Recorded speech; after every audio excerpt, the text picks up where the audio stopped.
Neck 14.5, shoulder 48.2, chest 41.8, abdomen upper 34.8, mid 36.5, 40 lower, leg right side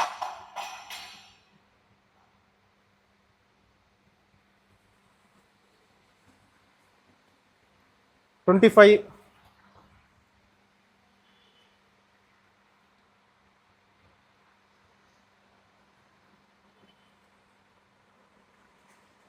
25.5,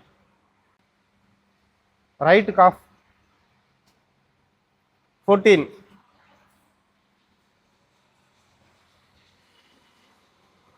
same 14, left biceps 15.5,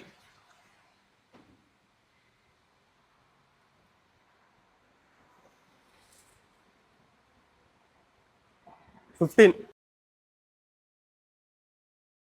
bro last 5 வீக்ஸாக வந்து நம்ம இன்ச்சஸும் எடுக்கல, ஒன்றும் பண்ணலை. வெயிட் வந்து என்னோடது 88லேயே இருந்திருக்கு.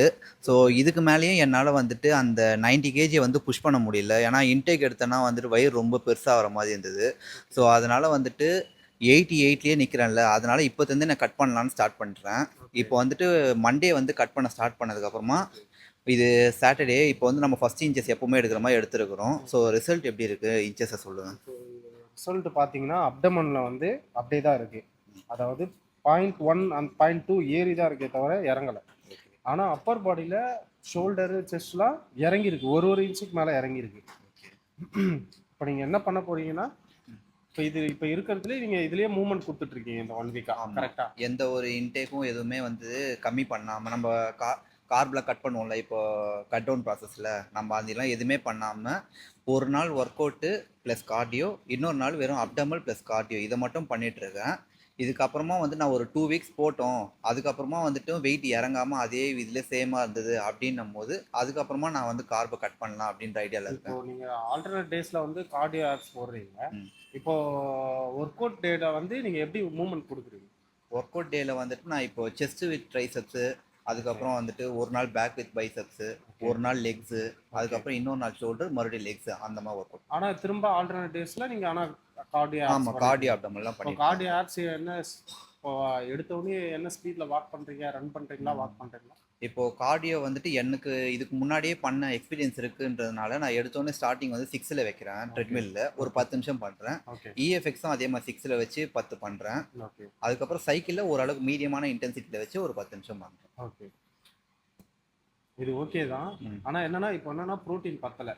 நீங்கள் கார்டியோ ஆப்ஸ் பண்ணுறதுனால ஓகே தான். ஆனால் என்னன்னா ப்ரோட்டீன் நம்ம நார்மலாக ஒர்க் அவுட் பண்ணி என்ன மூவ்மெண்ட் கொடுத்தோமோ அதை பண்ணியிருக்கோம், அதனால மசில் ஏறிச்சு. இப்போ நம்ம மூவ்மெண்ட் மட்டும் இப்போ இன்க்ரீஸ் பண்ணதால இப்போ மசில் வந்து இறங்குது, மசில் லாஸ் ஆகக்கூடாது. இப்போ மசில் லாஸ் ஆகக்கூடாதுன்னா கொஞ்சம் ப்ரோட்டீன் இன்க்ரீஸ் பண்ணிட்டு திரும்ப மூவ்மெண்ட் ஒரு 2 வீக்ஸ் கொடுத்து பார்ப்போம். அப்பயும் உங்களுக்கு மசில் லாஸ் ஆகிற மாதிரி இருந்ததுன்னா நம்ம ஃபுல்லாக டயட்டாக தான் செய்வோம். சரி, ஓகே. இப்போ நான் 88 கிராம் ப்ரோட்டீன் வந்து எடுத்தாகணுமா? ஏன்னா இப்போ ஸ்டார்டிங் வந்து நம்ம ஃபஸ்ட்டெல்லாம் வந்து 83 இருந்தப்போ 83 கிராம் ப்ரோட்டீன் எடுத்தோம். அதுக்கப்புறம் 86 வந்த அப்புறம் 86 கிராம் ப்ரோட்டீன் எடுத்தோம். இப்போ நான் கரண்ட்டாக என் பாடி வெயிட் வந்து 88ல் இருக்குது. இப்போ 88 இருக்குன்னா இப்போ நீங்கள் எவ்வளோ கிராம் ப்ரோட்டீன் எடுத்துட்டு இருக்கீங்க?